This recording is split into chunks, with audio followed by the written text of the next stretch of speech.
자, 제10회 아시아 미래 포럼 대전환 지속 가능한 미래를 위한 새로운 합의라는 주제로 오늘 개회식에 이어서 이제 기조 강연과 특별 강연 들으셨는데요. 다음 순서 바로 진행을 하도록 하겠습니다. 앞서 계속해서 말씀을 드렸는데요. 저희가 정책 대담 전에 특별 발언이라는 순서를 마련했습니다. 미래 세대 당사자를 모시고 특별 발언을 들어보는 시간이 되겠는데요. 기후위기 비상행동에 참여하고 있는 기후변화 청년 모임 빅웨이브의 김민 대표가 발표를 준비해 주셨습니다. 지속 가능한 미래를 위해서 지금 당장 행동하라 라는 주제로 발언과 어떤 당부를 해주신다고 하는데요. 김민 대표님 이제 무대 위로 모시도록 하겠습니다. 네, 자, 미래 세대 당사자들은 어떤 생각을 하고 있을지 궁금합니다. 네, 여러분 대표님 박수로 맞이해 주세요.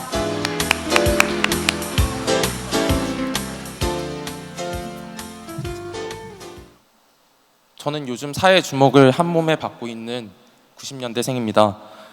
다른 90년대생과 같이 치열한 입시를 거쳐 대학에 입학하였고 고된 취업 현실을 온몸으로 느꼈으며 최근에 퇴사도 경험했습니다. IPCC에 의하면 2030년에서 2052년 사이 지구 평균 온도가 1.5도를 넘을 것이라고 경고하고 있습니다.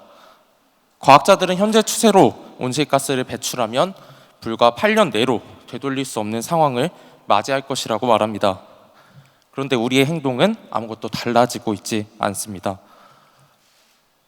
초중고 심지어 대학교에 와서도 기후변화는 늘상 심각한 상황이라고 배워왔습니다. 하지만 학교에서 배운 지식은 강의실 밖에서 쓰일 수 없었습니다.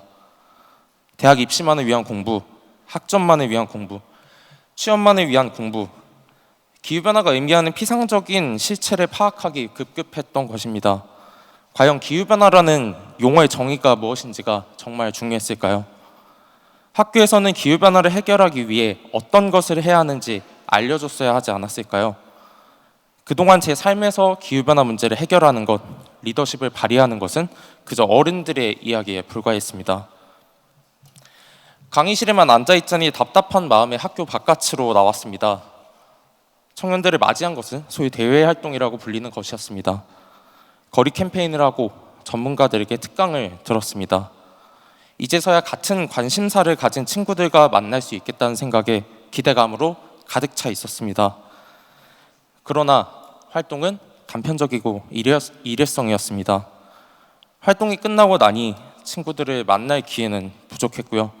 어떤 친구는 현수막을 들고 내빈들과 사진만 열심히 찍었던 기억밖에 없다며 다시는 이런 활동을 하고 싶지 않다고 이야기했습니다. 보여주기식 행사를 위해 저와 친구들을 사업수단으로 활용했던 것이죠. 대학을 졸업하고 직장에 들어갔습니다. 운이 좋게도 기후변화 문제를 다루는 곳이었습니다. 그런데 이상하게도 사람들은 기후변화의 기자도 관심이 없는 것 같더군요. 일회용 테이크아웃 잔에 커피를 마시고 빈 회의실에 불은 항상 켜져 있었습니다. 기후변화와 관련된 일을 할지라도 직장 생활은 예외 없이 누구에게나 똑같았습니다. 심지어 몇몇 군데에서는 기후변화 이슈를 문제 해결 관점이 아니라 그저 보기 좋은 사업 아이템으로서만 바라봅니다. 제가 살아오면서 배운 것은 이게 아니었는데 정말 이래도 되는 것일까요? 이러한 상황 속에서 정부를 비롯한 기성사회는 너무나 평화로운 것 같습니다. 2017년 우리나라 온실가스 배출량은 7억 914만 톤, 2014년 정부에서 발표한 2020 온실가스 감축 목표에서 공언한 것을 역행하여 15%나 더 많이 배출했죠. 5년 주기로 더 의욕적인 감축 목표를 국제사회에 제시해야 하는 상황에서 언제까지 계획만 발표하고 구체적인 행동은 미룰 것인가요? 청소년들이 기후 악당 국가에서 살고 싶지 않다고 하는데 그 목소리를 외면하고 있는 것은 아닌가요? 지구 평균 온도가 1.5도 이상 상승한다면 돌이킬 수 없는 재앙이 시작됩니다. 기후변화 대응의 분기점이라고 불리는 2030년까지 불과 11년밖에 남지 않은 상황에서 전 세계는 기후위기 비상상황에 돌입했습니다. 2030년이면 저는 부록의 나이 40살이 됩니다. 저는 2030년이 두렵습니다. 2030년의 청소년과 청년들은 바로 제게 기후 위기의 책임을 물을 것이기 때문이죠. 그러나 제가 살아갈 미래에 대해 현재 주어진 역할과 권한은 불행히도 제게 없습니다. 불공평하게도 이 자리에 계신 여러분들이 갖고 있으시죠.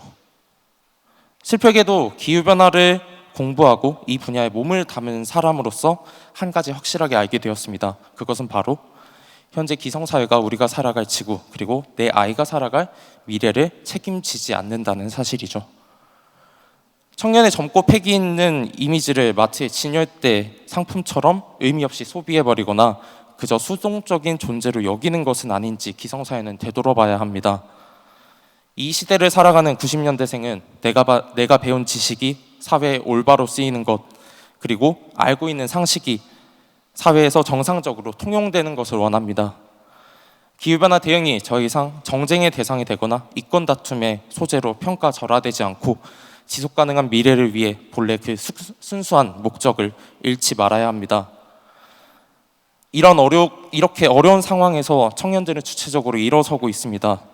청소년을 대상으로 생태 미술 교육 프로그램을 기획하는 회화 작가, 그리고 예비 언론인을 꿈꾸며 본인의 기후변화 문제의식을 담아 기사를 보도하는 대학생, 기후변화 팟캐스트 방송을 진행하는 직장인 초년생, 청년들은 자신의 특기와 재능을 살려 기후변화 대응 활동을 묵묵히 이어가고 있습니다.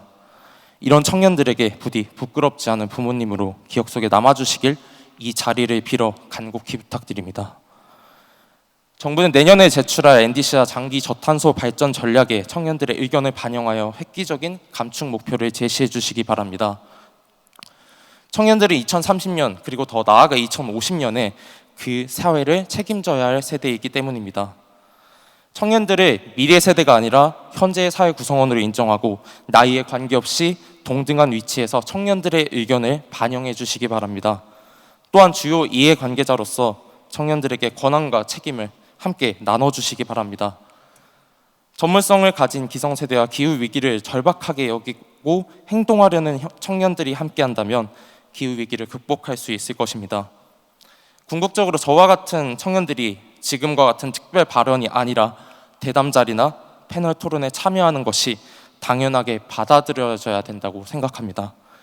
저는 오늘 이 시간을 기후위기에 처한 청소년들과 미래세대, 그리고 각박한 현실 속에서도 기후변화 대응을 위해 각자의 위치에서 부단히 노력하는 대한민국 청년들에게 바칩니다. 감사합니다.